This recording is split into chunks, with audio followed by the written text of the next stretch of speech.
పార్కులోని పెద్దమ్మ తల్లి ఆలయంలో 17 ఏళ్ల తర్వాత దేవర కార్యక్రమం వైభవంగా నిర్వహిస్తున్నారు. దేవర కమిటీ ఆధ్వర్యంలో జరుగుతున్న ఈ ఉత్సవాలు భక్తి శ్రద్ధలతో కొనసాగుతున్నాయి. అమ్మవారి విగ్రహాన్ని మేళతాళాలు, డప్పుల మోతల నడుమ ఊరేగింపుగా తీసుకొచ్చి ఆలయం వద్ద కుంభంతో ప్రత్యేక పూజలు నిర్వహించారు. ఉదయం నుంచే బోనాలతో ఆలయం పరిసరాలు సందడిగా మారాయి. జై పెద్దమ్మ తల్లి నినాదాలతో జమ్మల మడుగు మారుమోగింది. పూలతో అలంకరించిన అమ్మవారి విగ్రహం భక్తులను ఆకట్టుకుంది. మహిళలు సంప్రదాయ వస్త్రధారణలో బోనాలు సమర్పిస్తూ మొక్కులు చెల్లించుకున్నారు. ఈ సందర్భంగా జమ్మలమడుగు ఎమ్మెల్యే ఆదినారాయణ రెడ్డి కుటుంబ సమేతంగా అమ్మవారిని దర్శించుకుని ప్రత్యేక పూజలు నిర్వహించారు. చాలా సంవత్సరాల తర్వాత కులమతాలకు అతీతంగా ప్రశాంత వాతావరణంలో దేవర నిర్వహించడం ఆనందంగా ఉందన్నారు.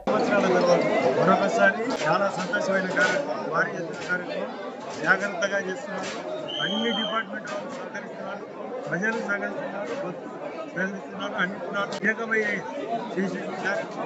ఇంత రసవత్తరంగా జరగడం చాలా సంతోషం. అది ఆలోచన చేయాలా. మంచి వర్షాలు పడినాయి, పంటలు పడినాయి, దేశం ఒకటి కావాలంటే అందరం కష్టపడాలి. మనమే విజయానంద్ గారు సభ్యులు చెప్పినారు. భక్తులతో పాటు ప్రజలు కూడా ప్రభుత్వానికి ఏ కార్యక్రమం చేసి కూడా అందరూ స్వీకరించారు. అన్ని మతాలు ఒకటే, అందరినీ గౌరవించారు. ఈ కార్యక్రమం సాంప్రదాయబద్ధంగా జరుగుతుంది, పగడబందిగా జరుగుతుంది.